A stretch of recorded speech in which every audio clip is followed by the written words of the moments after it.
I remember the headlines. Nixon bugged himself. Taping was done for the purpose of having it for the historical record. It was voice activated. Everything was taped, which of course was probably stupid. There has been a new release of White House audio tapes and documents just out tonight from the Nixon Library in California. Say what you will about him, Richard Nixon is one of the most fascinating figures in American history. Just when we think we know everything there is to know about him, we find out something else. The recordings Richard Nixon intended for his own use continue to tell history, his uncensored story. The problem is that historians are going to grab an hour of tape when these tapes come out. And if you listen to a snippet of tape, you're going to form an impression of this man that's going to be wrong. So sometime, hopefully, there will be a historian or a committee of historians who will listen to all the tapes and go into all the archives and then come out and say Richard Nixon was the strangest collection, the strangest paradoxical combination of any man I ever heard of. And they'll be right.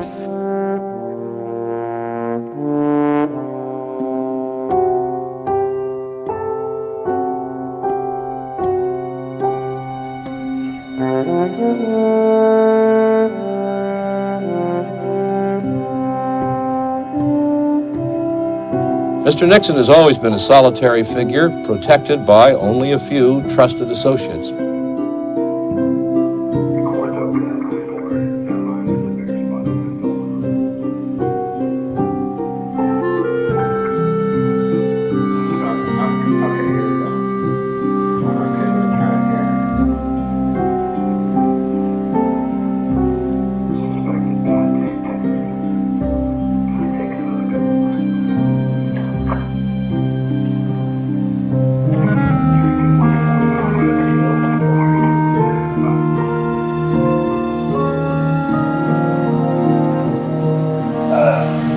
The way it works, they have, the Secret Service locator signal that keeps us what office you're in.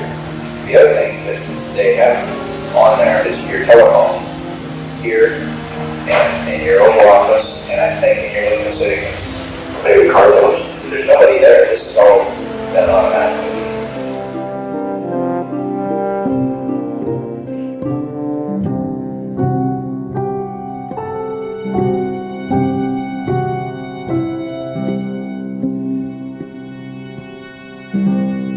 We were obsessed with secrecy.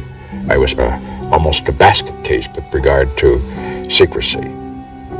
We have to recognize that this was wartime, that we were trying to prevent a communist takeover of South Vietnam. I wasn't thinking that much about the tape system that we had. My main concern was ending that war.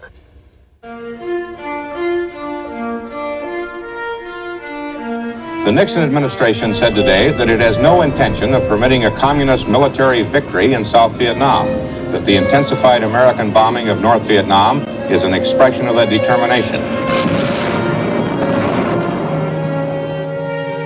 Mr. Haldeman, sir? I don't know whether you got any report, but the strikes yesterday were exceptionally effective. Exceptionally effective. The Pentagon's really jumping up and down. They say it's the best they've ever had in the war. They did it visually, and they just knocked the hell out of stuff. It is said the new bombing of North Vietnam is only temporary, and the policy still is gradually to end the war. Nobody says when, and nobody gives any persuasive reasons why it didn't end long ago. I know everybody wants to end the war. I don't need to hear that, you know. And we are ending it. Christ, I know what they think. I don't need to be told. It is hard to remember the time when the American people tended to believe what their government said. I can assure you tonight, with confidence, that American involvement in this war is coming to an end. The day the South Vietnamese can take over their own defense is in sight. South Vietnam probably never been survived. But can we have a viable war in Halls if a year from now, 2 years from now, North Vietnam gobbles up South Vietnam? We can have the viable war. If it looks as if it's a result of South Vietnamese encounters, we've got to find some formula that holds the thing together a year or two. After which, after a year, Mr. President, Vietnam will be a backwater.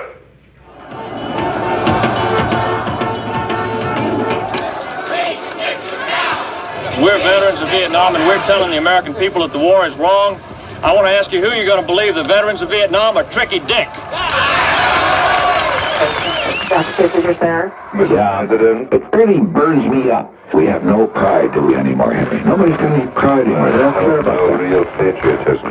Well, it is true that if you read the polls and everything else, there is a credibility, and about us, they don't believe us, there's a lack of confidence in the conduct of the war and so forth. If we start, simpering around and catering to these bastards, hell, they'll just eat us alive.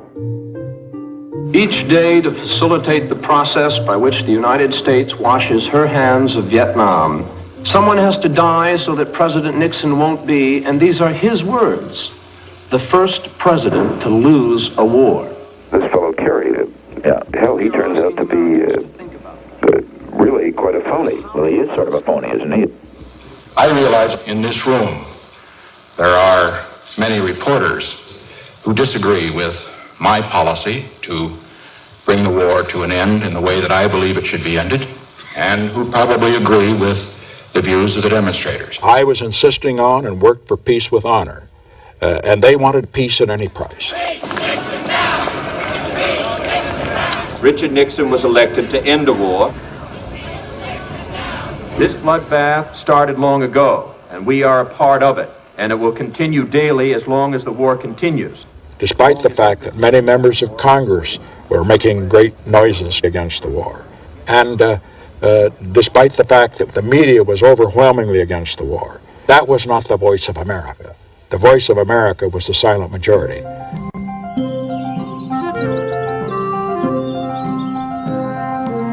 Tricia Nixon and Edward Cox will be married tomorrow.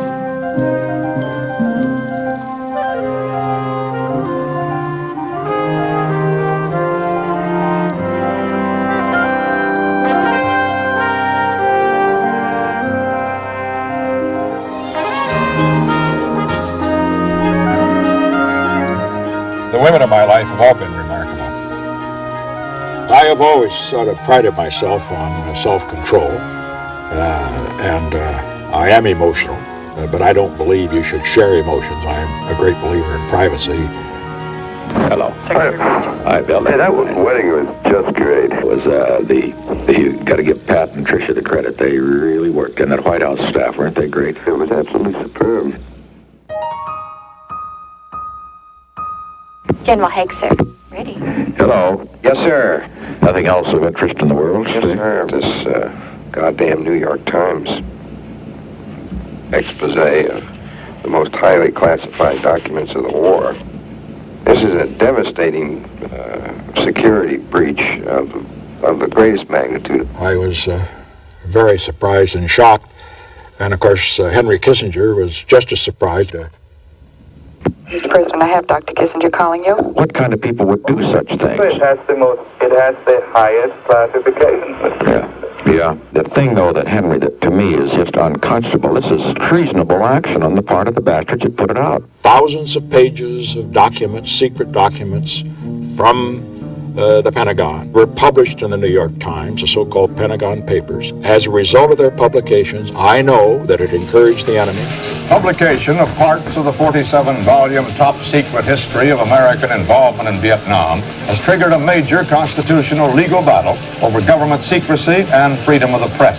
The Justice Department went to court in New York today and got a temporary order restraining the Times from publishing the next and last 2 installments. In all probability, it will go all the way to the Supreme Court by midweek or sooner. We've got some information we've developed as to where these copies are and who they're likely to have leaked them. And the prime suspect is a gentleman by the name of Ellsberg, who is a left-winger that's now at the Rand Corporation. I felt that as an American citizen, as a responsible citizen, I could no longer cooperate in concealing this information from the American public. He's not Jewish, is he? I'm sure he is. Ellsberg? The Jews are born spies. You know somebody who are just in it, up to their necks. Like a basic deviousness, well, also an arrogance. Because that's what makes us, he puts himself above the law.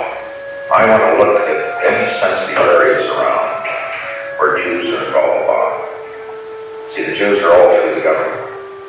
And we have got to get in those areas, we've got to get a man in charge who is not Jewish to control the Jewish. You understand? I sure do. Government full of Jews. I sure do. Second, most Jews are disloyal. Generally speaking, you can't trust the bastards. They turn on you.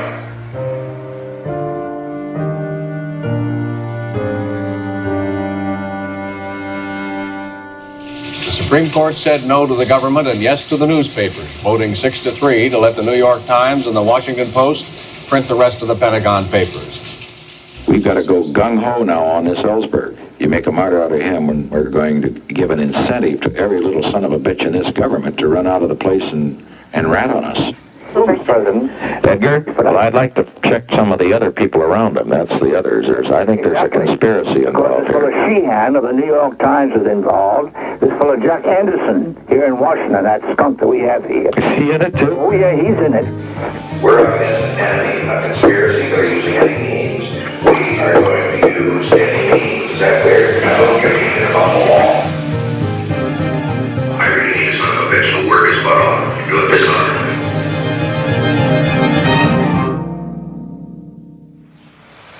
There's some other stuff that is over at Brookings.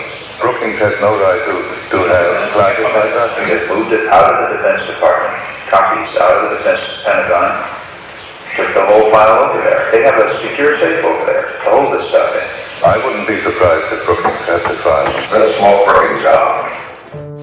I want the Brookings Institute to say, please, out, get it done. I want it done. I want it implemented on a thievery basis. Goddamn, get in and get those files. Blow the safe and get it.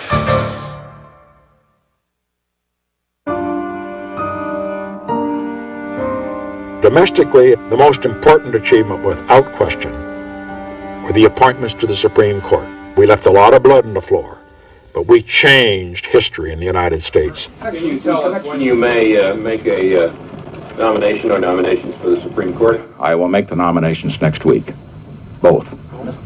Both. Mr. President, sir, you're going to have a woman on there, aren't you? I certainly don't rule out a woman. Incidentally, at least 2 women are under consideration at this time. In preparation for naming 2 Supreme Court nominees next week, President Nixon has asked the American Bar Association to investigate 6 potential choices. And the bar has been asked to concentrate first on Judge Mildred Lilly of the California Court of Appeals. Hello. Yeah, how are you getting along with the woman? Did you find out, or do you know that she's Catholic? Good.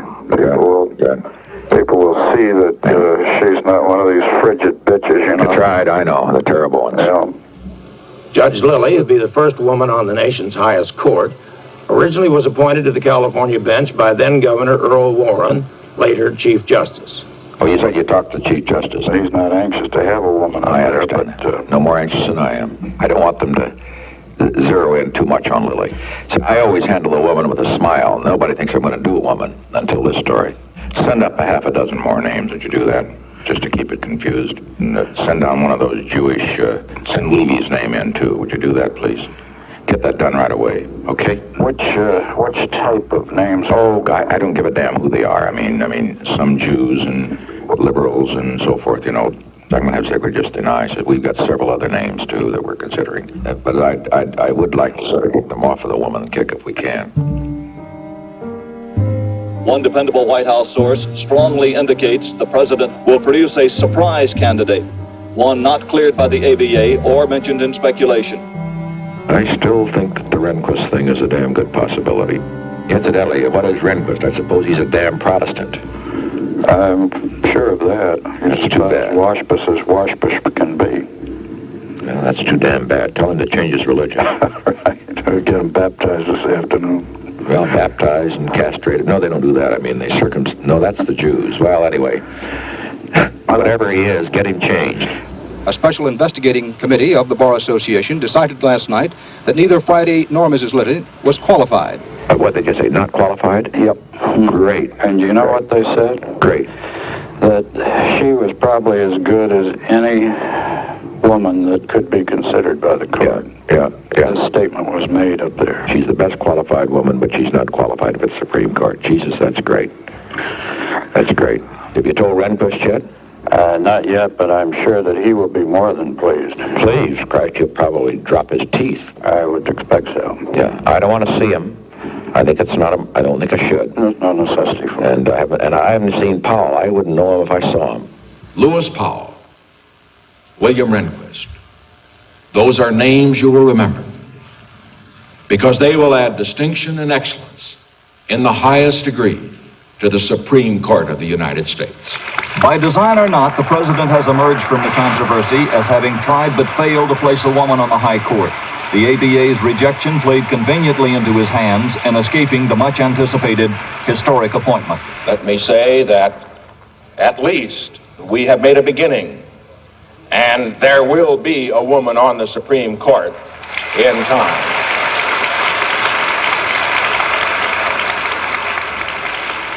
Daddy, do you want to go out to dinner tonight, Trader Vic's or something? Well, I'll tell you, if Mommy would like to go, I think it'd be a nice idea. Okay, so you explore it with her, and is Tricia around? Yeah, and I think she'd like to go. All right, honey. Okay, Daddy. Well, and everything's fine. Everything's great. Okay, bye. Bye. The traditional high ladies job in government today was filled in a conventional way. The president nominated Mrs. Romana Buñuelos to the post of Treasurer of the United States. The Ramona Food Company in Gardena, California is owned by Mrs. Romana Buñuelos, President Nixon's nominee to be Treasurer of the United States. Yesterday, federal immigration agents raided the company for the 6th time, seeking illegal aliens working in the plant. All I can say is that this company has consistently been found to employ illegal aliens at least 6 times. John? Yes, sir. The fellow out there in the Immigration Service is a kike by the name of Rosenberg. He is to be out. He is to be out. I don't give a goddamn what the story is. He went on television. You put him out for going on television, which is a violation.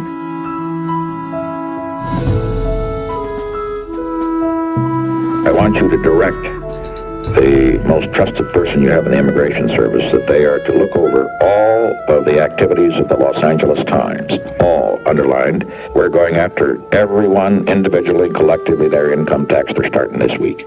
Every one of those sons of bitches. And they are to send their teams in to see whether they are violating the wetback thing. Now let me explain, because as a Californian I know. Everybody in California hires them. Do it. Give me a report. Very well, sir. John, there's got to be discipline.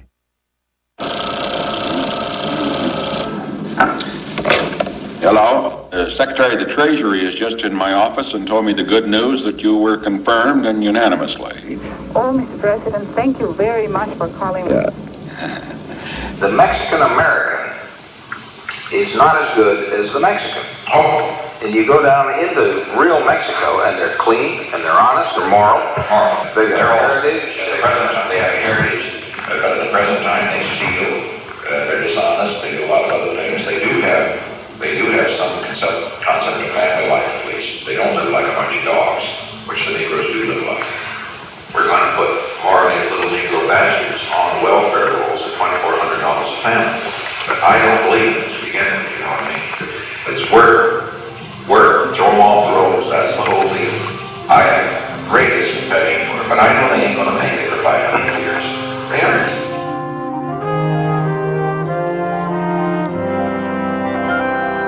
I suppose everyone would like to be remembered particularly for his major achievements.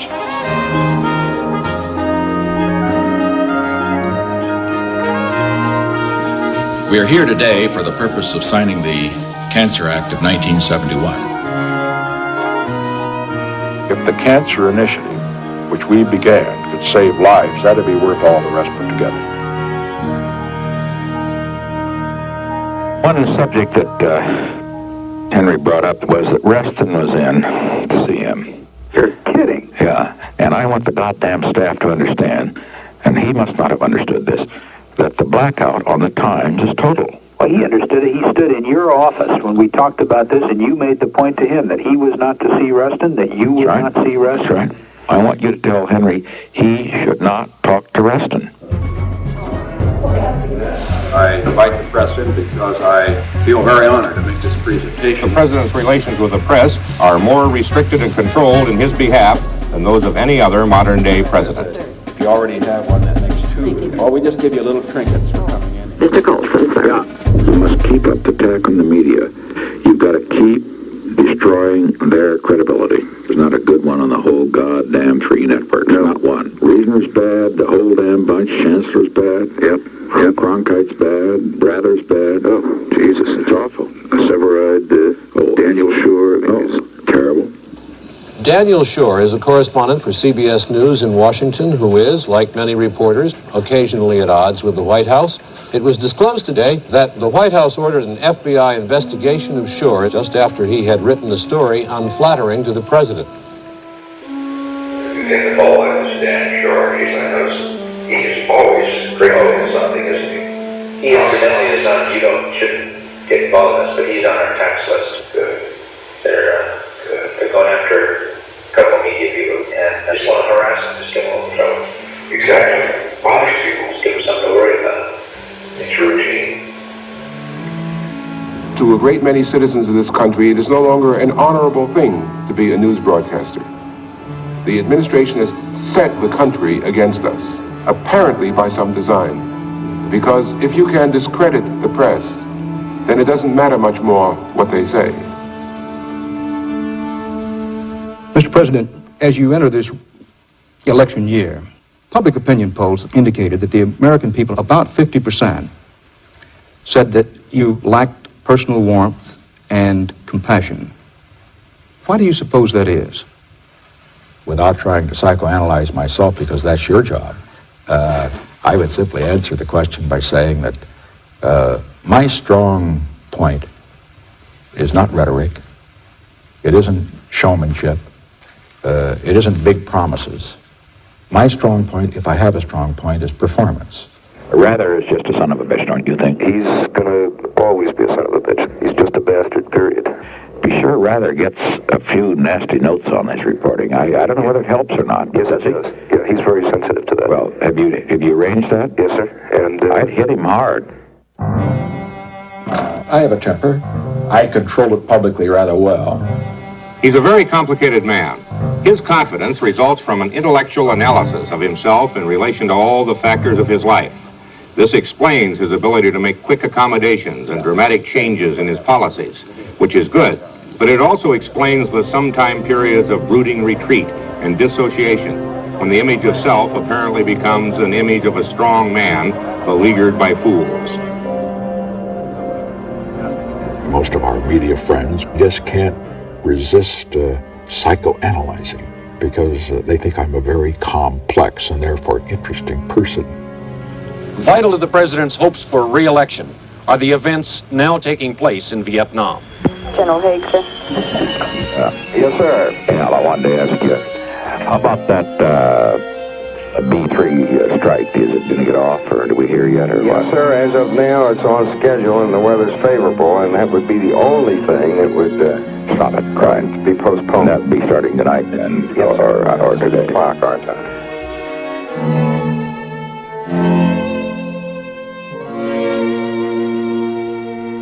We have as our special guest tonight the very famous choral group, the Raycon of Singers. And if the music is square, it's because I like it square.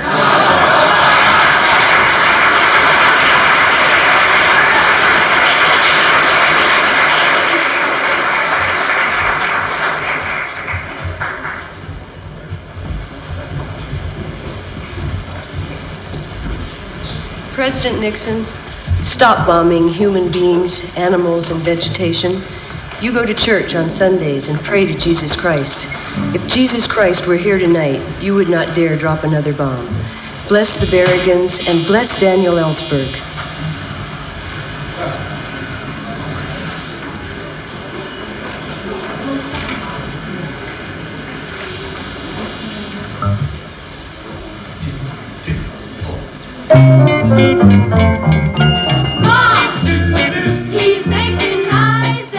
Wasn't that the goddamnedest thing you ever saw? You know what gave her away, John, when she said free, God bless Ellsberg, because then they knew that she was one of these completely way out, probably communist. But I don't think it was an accident. I think it was a plant. I suppose the Secret Service found out whether that's the case or not. They have to be very careful to be sure that doesn't be that we're persecuting the bitch.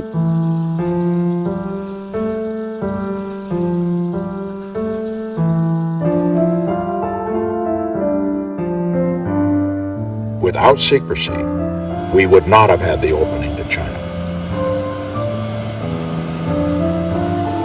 On the visit to China, the press will be limited. We will select the press.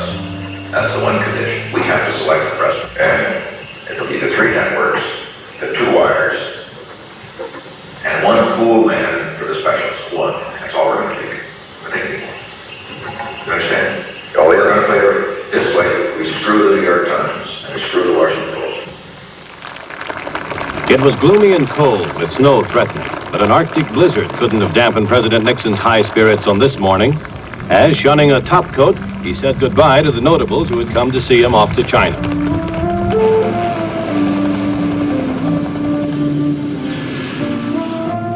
China was an unknown land. I'd read about it all my life. It was a land of mystery, and the fact that we hadn't had communication with them for 25 years built up that mystery.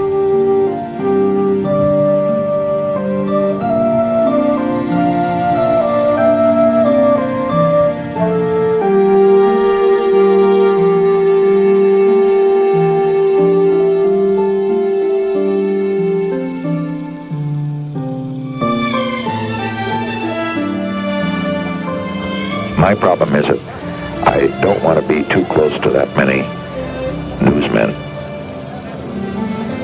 I've seen Gerald, I didn't see you. Good morning, sir. You without a hat. Gerald worked for you, you worked for him. We are all equal workers in America. ABC. Mr. Reisner. How are you, Mr. Gerald? NBC, Mr. Keplow. National Broadcaster. CBS, they only have a cameraman. A year ago, the possibility that we'd ever see anything like this picture seemed more remote than Neil Armstrong's first footstep on the moon. Mr. Nixon deserves credit for a masterstroke that is both opportune and statesmanlike. We knew that we were at a watershed event in human history. If it had not been undertaken, and if China had been forced back under the Soviet umbrella, the geopolitical relationship and balance in the world would be almost hopelessly against us at this time.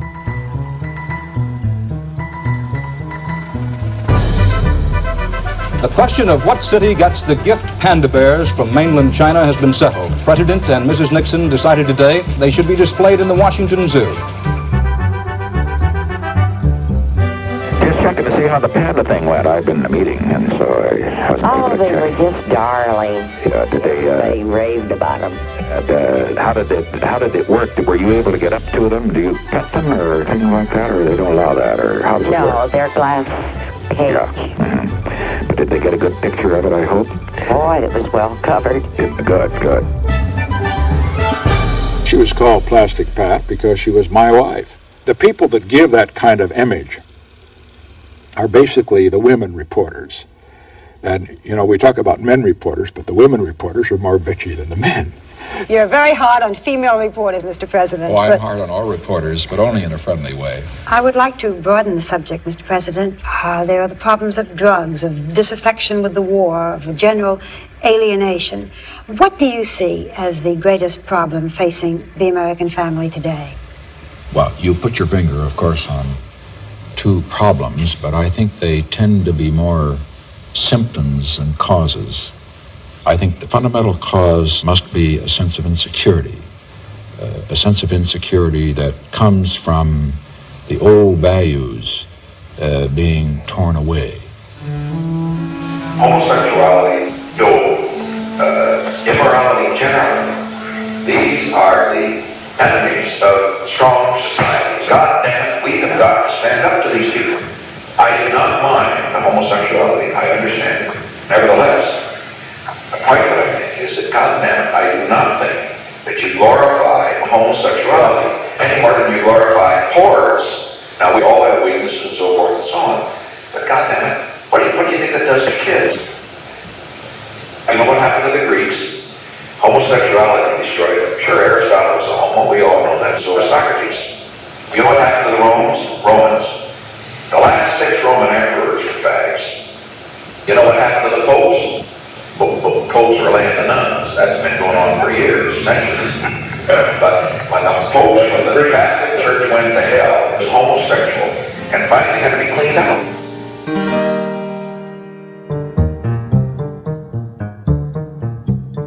The United States is assembling one of the largest naval strike forces in the history of the war off the Vietnamese coast. Have you carried out the order that I gave last night, 12 hours ago, regard to using naval gunfire on the road above the DMZ in North Vietnam? Yes, sir. Get all the cruisers and destroyers in the 7th Fleet in that area and get in there as fast as you can. Yes, sir. Officials say the president will not withdraw American air power until he gets a deal he likes. Mr. Mitchell, sir. I can tell you that I'll keep the goddamn thing on and lose the election if necessary, but boy, right after the election, we'll just level Hanoi. I mean level it. We've got to be thinking in terms of an all-out bombing attack. Now, by an all-out bombing attack, I am thinking of things that go far beyond. I'm thinking of dikes. I'm thinking of natural railroad. I'm thinking, of course, the docks. Within the past week, there have been reports of eyewitnesses claiming to have seen American planes hit dikes and dams. And the question is, has such bombing occurred? Mr. Rather, we have had orders out not to hit dikes because the result in terms of civilian casualties would be extraordinary. American jets and destroyers got the green light today and struck back with a vengeance against targets in North Vietnam. The principal enemy the past few days has been the weather. It is miserable. Mr. Kissinger. Wonder if you'd had any report on the weather. Goddamn bastards can't go. I get these goddamn Air Force guys to fly. The Air Force didn't do a goddamn thing for the last 3 days, as you know. Not one goddamn thing in North Vietnam. Because the little bastards were afraid that they might lose a plane because they couldn't see. I am tired of this bullshit. It's been in every paper in this town, and I want the military to shift, or there's going to be a new chief of staff all up and down the line. You would take care of it. Right now, is that clear? Yes, sir. Now get off their ass.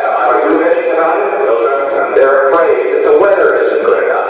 They got to have 5,000-foot ceilings. They got to have the Israelis fly in 1,000-foot ceilings. Now tell them to get off their goddamn ass and do the job.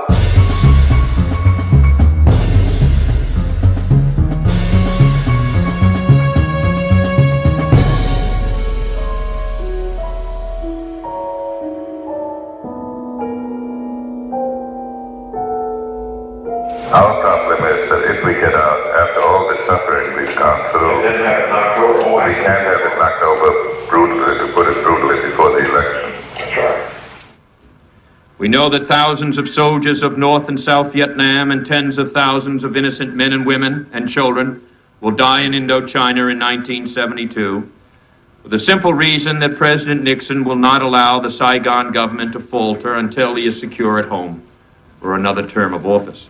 I wish to Christ they could get at Kennedy, though. I mean, that's another bitch. Jesus Christ. He really is, there is a man totally without, that's right, scruples. He's got smart little kikes working for him. Well, they've been pumping him up. Teddy is a typical Irish extrovert politician, but Jack was more withdrawn and more private. The thing I remember about Kennedy more than anything else was when we debated. I sensed that he was very shy, frankly, as I was. Let me see the tight shot on count of 1, please. Let me see one wider than that. I think I better shave. I resisted the attempt of my own advisors to have the lighting tests, the makeup tests, and so forth that they wanted before the debate. That was a mistake. It's the picture that counts, far more than what the candidate says when television is concerned.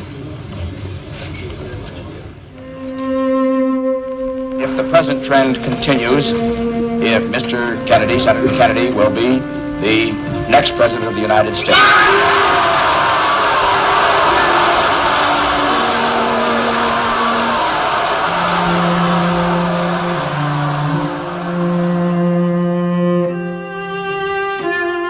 It's the Kennedy mystique. It's still there. It's going to last as long as one of them's living. Kennedy has written asking for Secret Service protection. He gets more threatening mail than any other public figure. But you understand what the problem is. If the son of a bitch gets shot, let's say we didn't furnish it. Somebody just buys insurance, and after the election, he said it's been a goddamn thing and you get shot so damn bad. Well, I do it on the basis, though, that we take the Secret Service man. You understand what I'm talking about? Plant two guys on it. This would be very useful. I'll talk to Newbern and tell him what I will approach it, because Newbern will do anything that I tell him to. He will go on. He really will. I mean, he has come to me twice, and absolutely sincerely said, with what you've done for me and what the President's done for me, I just want you to know. You want someone killed? Do you want anything else done? Any way? Any direction? That's going to be fun. They'll cover him around the clock every place he goes. Jim might get lucky and catch this son of a bitch. Ruling for 76.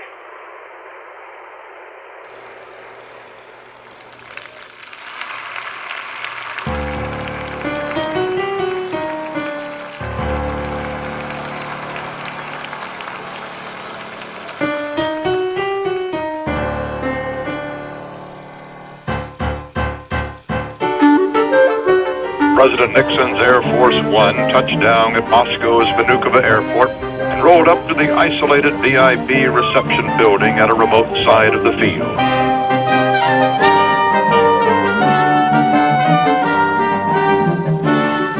The president, in his toast, indirectly chided the Russians for helping North Vietnam.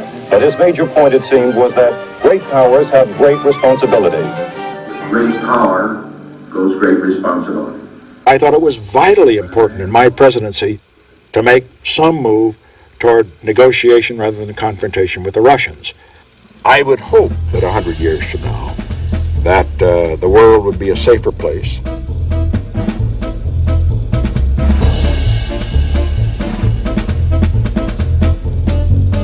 We were negotiating an arms control agreement. We were trying to end the war in Vietnam, and I decided, well, this is one time I'm not going to get involved in the campaign. I'm going to delegate it all. That was a mistake. There's no excuse for what happened.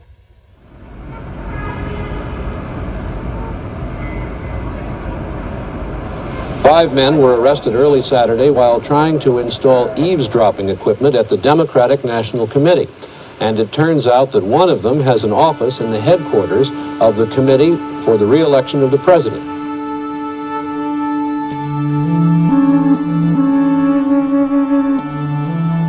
Now the investigation, the Democratic break-in thing, the FBI investigation is now leading into some productive areas because they've been able to trace the money and it goes some directions we don't want it to go. But the way to handle this now is for us to just say, stay the hell out of this. This is, there's business here we don't want you going any further. Good deal. Play it, tell them. That's the way they play it. That's the way we're going to play it. Okay. A White House consultant was implicated today in that apparent attempt to bug or burglarize or do something to the offices of the Democratic National Committee. The aide is Howard E. Hunt. They're all out of jail. They've all been taken care of. They're all out on bail. Hunt's happy. Considerable cost, I guess. Yes. It's very expensive. It's a costly. That's what the money's for. Well, they took all the risk. They have to be paid. That's all the rest of that.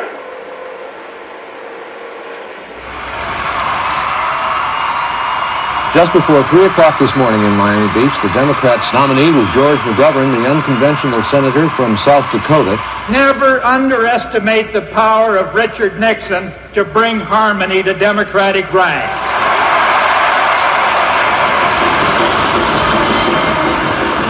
Gotta remember, all that can do is crap around about the Watergate break-in.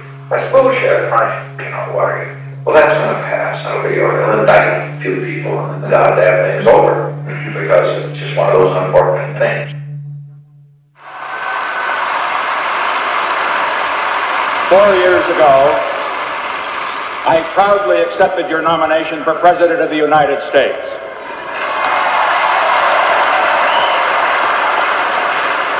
Tonight, I again proudly accept your nomination for President of the United States.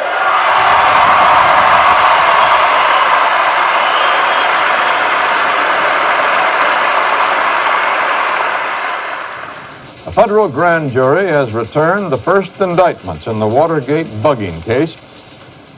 I don't think we should say a thing. Right. I think that's right. I think anything we do is only going to add to the story. Add to the story, and we're better off to not to comment.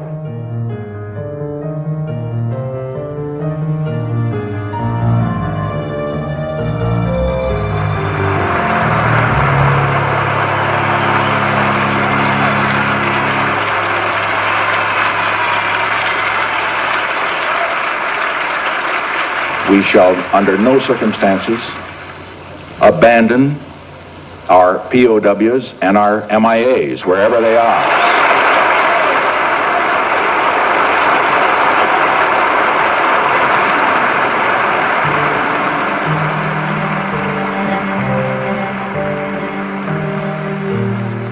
And walk into a group like that, why, it's famished dressed. And then those poor goddamn people. These other assholes have got any stake here in this war. And all they have to say is bug out. You know, these people have got their sons. And they stay in jails, the prisons, is enough. Now who the hell's got the character in this country? Who's got it? Listen, I'll tell you, it makes me ashamed of the people I come from. I'm from that group. Lawyers, business people, so-called superior educations. There is a snobbish elite. You know why they hate my guts. Mainly, it is this.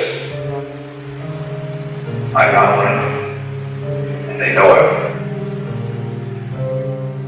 The White House said today, peace is at hand in Vietnam. We believe that peace is at hand. I think, Mr. President, we can accept practically everything in their proposal. As I look at the tide of history out there, South Vietnam probably never been survived. You've got to be, you also have to realize, Henry, that winning an election is terribly important. It's terribly important this year. If we settle, let's say, this October, by January 74, no one will give a damn. The president said today that he will not allow the American election to influence his policy with bombing North Vietnam. Well, they've really come along on damn near everything we've asked for. Well, it's really an acceptance of your proposal. Now, I think what we have to do is to try to, if we can keep the lid on, if we can keep the dialogue going past the election. The Nixon campaign rolled through the wealthy northern suburbs of New York City.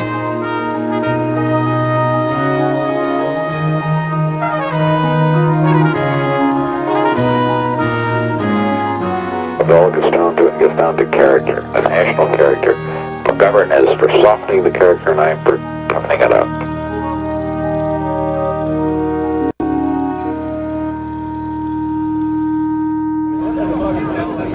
The sun was just up when the Nixons arrived at their polling place, the Concordia Elementary School in San Clemente. 3 hours later, the White House entourage boarded their plane for the flight back to Washington.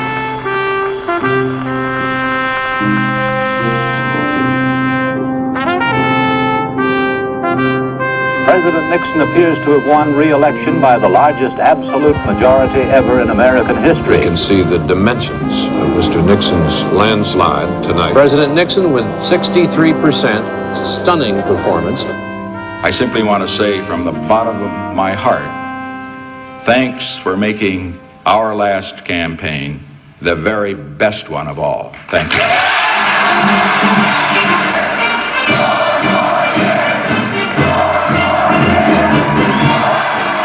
Mr. President, Henry, how are you? I just wanted to extend my really warmest congratulations. Well, we all knew it was going to happen, and but we got our 60% when you came up against their issue and turned it into an act. You made Vietnam your issue, and it's a tremendous. Henry Kissinger, when he said peace is at hand before the election, the North Vietnamese said, well, now they have to have peace. And so they got more intransigent as a result. Yes, Mr. President. Anything new? Yes, sir, I've finally gotten Henry's message. Right. What Henry did, he just broke off in Paris. He said, I will not meet or discuss with you anymore. He's also got a military plan which is sort of gradual. No. I will not accept graduality. Right, sir. I will not accept it. The White House today strongly denied speculation that President Nixon and Henry Kissinger disagree on Vietnam negotiating policy. White House spokesman Ron Ziegler said such reports are totally untrue. If you put yourself in Henry Kissinger's shoes, he is going to spend a good part of the remainder of his life justifying why peace was at hand, but then it wasn't later at hand. Oh, yeah. I don't think there's any question where that damned article came from. Reston is known as the dean of the establishment journalists, and he calls Henry, and Henry takes the call. Can't we really check to see your check the White House operators have? Our gals here don't keep any records. Except well, they're out there, somebody who keeps Henry's records. God damn it, we got to know the record of every call. From now on, I want a record of every one of his calls. Let's have that. I do it in the most discreet way possible. Time magazine said the administration ordered the FBI to tap the phones of both reporters and White House staff members in an attempt to prevent news leaks. Mr. President, after we started keeping the log on Henry's call, what'd you find out? Was Joe Kraft on the list? Oh, yes. So he called up Joe Kraft on Tuesday. Yep. An outgoing call, he called Kraft. And Joe Kraft then writes an article yesterday that just knocks the bejesus of it. I'll be goddamned. He called Kraft. I'll be a son of a bitch. Now they're going to keep the log on people and phones. So we'll... Right. And incidentally, I want it on his private phone, too. We can get that, can't we? I think we can. Sure. God damn it. We get it through the FBI. Oh, yes, I get it.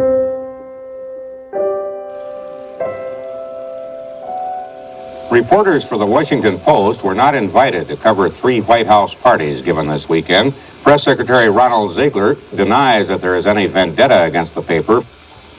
No reporter from the Washington Post is ever to be in the White House. Is that clear? Absolutely. No reporter from the Washington Post is ever to be in the White House again, and no photographer either. Mm-hmm. No photographer. Is that clear? Yes, sir. None ever to be in. Now, that is a total order, and if necessary, I'll fire you.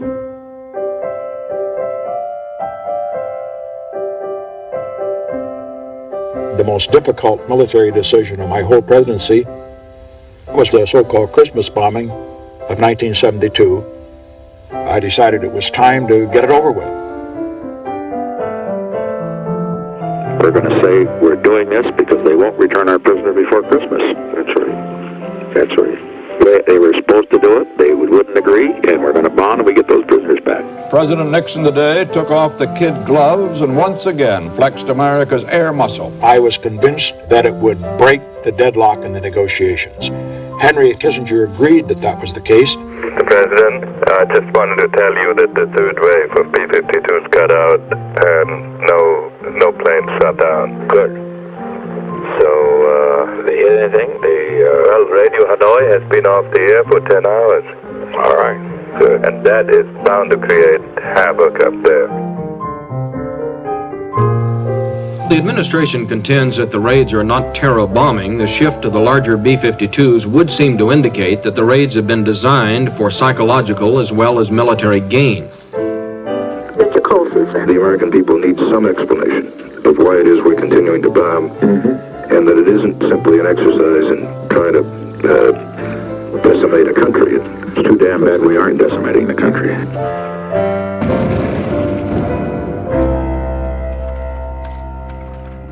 Tomorrow, Richard Nixon will drive up Pennsylvania Avenue to the Capitol. He will place one hand on a Bible, raise the other, and be sworn in again as President of the United States, a very powerful president. Richard Nixon do solemnly swear. An inauguration is a celebration of our whole process as much as it is a celebration for a partisan victor. In some men, self-confidence and an ease with life seem to come with the suit. In others of us, it is a more fragile, conscious thing, and Mr. Nixon is very much of this group. So we wish this intelligent and complex president the very best, for all our sake.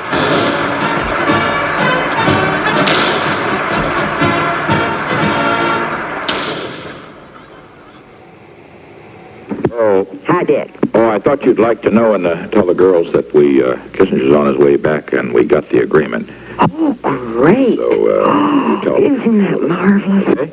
It's wonderful. Okay. Yeah, good. Bye. Dr. Kissinger arrived at Andrews Air Force Base outside Washington in the early evening. He was carrying with him a ceasefire agreement initialed in Paris. Now, do you think we should have a picture with you and Henry tonight when he arrives back? No. Okay.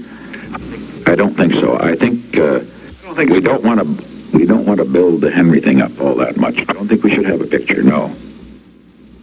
We today have concluded an agreement to end the war and bring peace with honor in Vietnam and in Southeast Asia. That had to be not only the greatest experience as president, but also, I think, of all my public life. January 23, 1973. The agreement on ending the war. We finally have achieved a peace with honor. I know it gags some of you to write that phrase, but that is true. I think there's some guys over there doing a little gagging this morning. Oh, yeah, well, I said this is going to gag you to write peace with honor. Yeah. But most of them, there was no Watergate thing even mentioned. You know? What the hell? Why do people want to write about subject B? They want to write about subject A. The president said that no one presently employed in the government was connected with the Watergate bugging case. That would certainly include you. I don't know anything about the Watergate incident. Goddamn Watergate. There's just too damn many people involved. Oh, sure. The whole goddamn story's going to come out.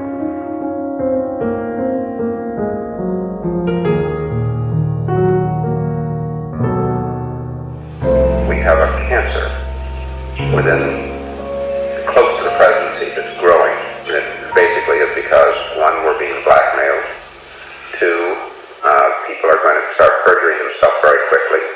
It'll cost money. It's dangerous. Nobody, I think people around here are not pros to sort of this sort of thing mafia people can do. It's a tough thing to know how to do. I would say these people are going to cost $1 million over the next few years. You can get $1 million, and you can get it in cash. I know where it can be gotten. I mean, it's not easy, but it can be done. President Nixon and his counsel, John Dean, now appear to be at odds over the Watergate scandal. Miss Julie's calling. Hello? Daddy? Hi, Julie. I want you to hear something cheery. We've got the new music machine up in the solarium. It has a TV, and on top of the TV is a record player, and on top of that a tape cassette. It's fabulous. Great, Julie. We really enjoy that up there. That's great, Kitty. Okay, bye. There is evidence that the president's chief of staff, H.R. Haldeman, was involved along with John Ehrlichman of the White House. Look, if we went in and fired the whole White House staff, that's going to satisfy these goddamn cannibals. They still be after, who are they after? Hell, they aren't after Haldeman or Ehrlichman or Dean, they're after me, the president. They need my guts. There really wasn't a happy time in the White House after April 30th, when Haldeman and Ehrlichman left. The resignations came from men so closely associated with Mr. Nixon, they hit almost with the impact of a resignation from the chief executive himself. Today, in one of the most difficult decisions of my presidency, I accepted the resignations of two of my closest associates in the White House, Bob Haldeman, John Ehrlichman. Two of the finest public servants it has been my privilege to know.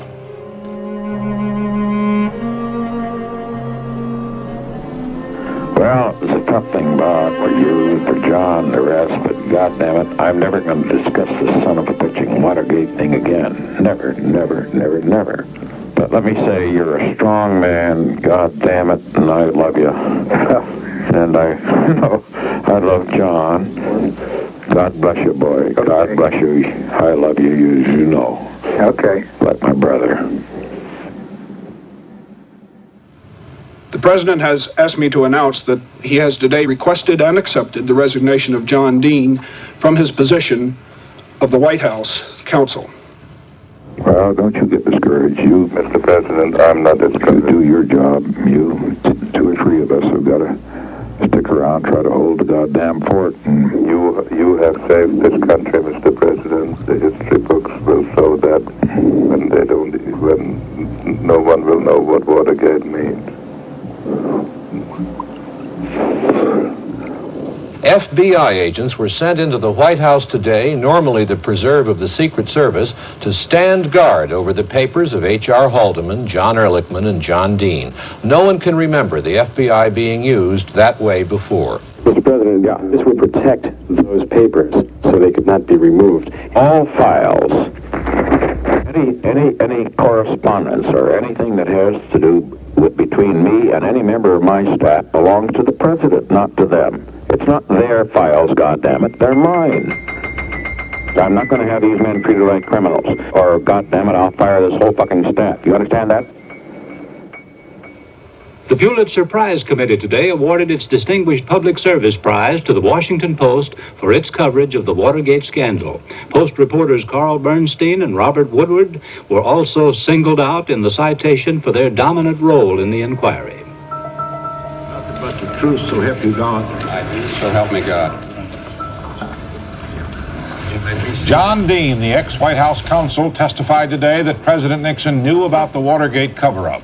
Dean read through a 245-page statement, a president too easily upset by anti-war demonstrators, wiretapping of newsmen, a proposal to firebomb and burglarize the Brookings Institution, spying on Senator Kennedy and other Democrats, efforts to involve the CIA in the cover-up, Haldeman Ehrlichman orders to set up a payoff fund, perjury plans, a fictitious Dean investigation. Coming right down to it, Al, when you look at it, and all this crap we're taking, wouldn't it really be better for the country, to just check out and no, seriously, I mean that, and because you see, I'm not at my best. I've got to be at my best, and that means fighting this damn battle, fighting it all out.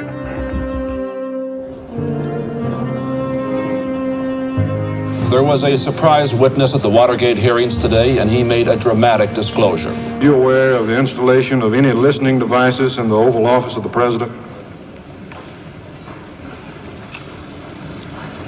I was aware of listening devices. Yes, sir. Alexander Butterfield, former aide to H.R. Haldeman, said that President Nixon ordered secret electronic listening devices installed in his offices and on his telephones. But so far as you know, all telephone calls were also recorded. From the President's office telephone, yes, on his desk in the Oval Office, yes, and his regular office phone in the Executive Office building, and the desk telephone in his study at Camp David, and his telephone in the Lincoln sitting room. Those 4 phones. The White House today confirmed that the President no longer secretly records conversations. The Deputy News Secretary Gerald Warren said, quote, "The system has been deactivated." When asked why, he answered, quote, "The system has been compromised." The Secret Service says it guards the Nixon tapes, but that the tapes are in the control and custody of the White House. The pressure is on the President to produce those tapes, or run the grave risk that public opinion will decide he can't because of what is on them. The White House made it clear today that President Nixon has decided not to release tapes of his conversations to the Senate Watergate Committee. Let others wallow in Watergate. We're going to do our job. The President then has drawn a firm line, a line around the White House. He will not release the tape recordings, not even under threat of subpoena. That set the stage for what may well be the biggest constitutional confrontation in our history. There may be some time before the Supreme Court makes the final decision.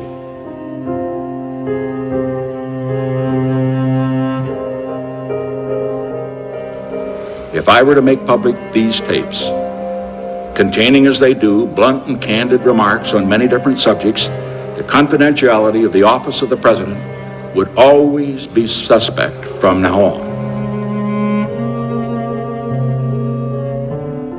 The President has fired the special Watergate prosecutor, Archibald Cox, and the Attorney General has resigned. Elliot Richardson has quit, saying he cannot carry out Mr. Nixon's instructions. The President knew he faced a movement toward impeachment by some members of the House of Representatives. What is it about the television coverage of you in these past weeks and months that has so aroused your anger? Don't get the impression that you aroused my anger. You see, I have that impression. You see, one can only be angry with those he respects.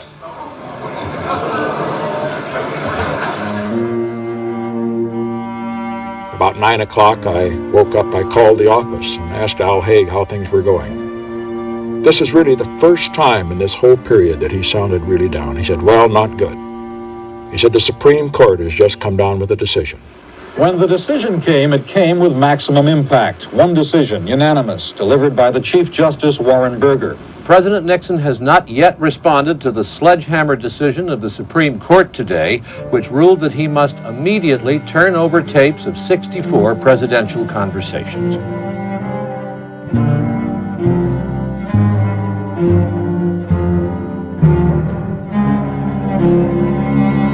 I said to General Haig that I would resign, but it would be with dignity and with no rancor. And then I thought a minute and I said, well, Al, I really screwed it up, didn't I? He didn't have to answer. This momentous, tragic, sad evening, because it looks as though President Nixon is going to resign tonight. Mr. Nixon at this hour is at the White House preparing for a talk he will give on television later this evening.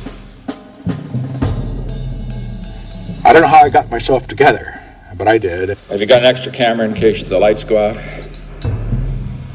I'm just kidding. Let me see, did you get these lights properly? My eyes always have. You'll find if you get past 60, that's enough. You've taken your picture. Didn't you take one just now? That's it. Good evening. This is the 37th time I have spoken to you from this office. I have never been a quitter. To leave office before my term is completed is abhorrent to every instinct in my body. But as president, I must put the interests of America first. Therefore, I shall resign the presidency effective at noon tomorrow. Vice President Ford will be sworn in as president at that hour in this office. May God's grace be with you in all the days ahead.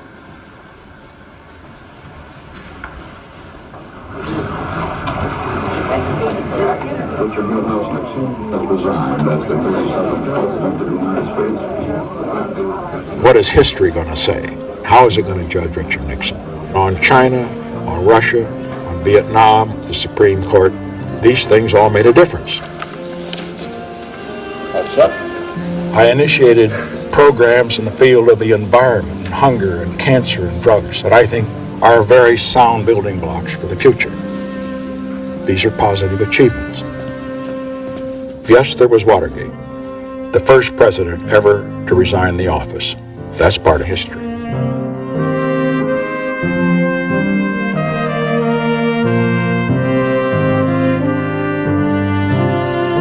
Always remember, others may hate you, but those who hate you don't win unless you hate them. And then you destroy yourself.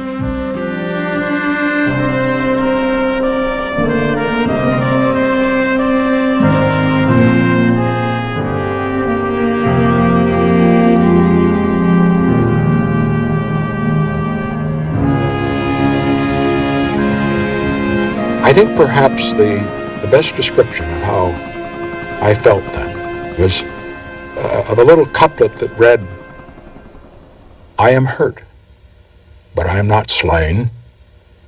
I shall lay me down and bleed a while, and I shall rise and fight again."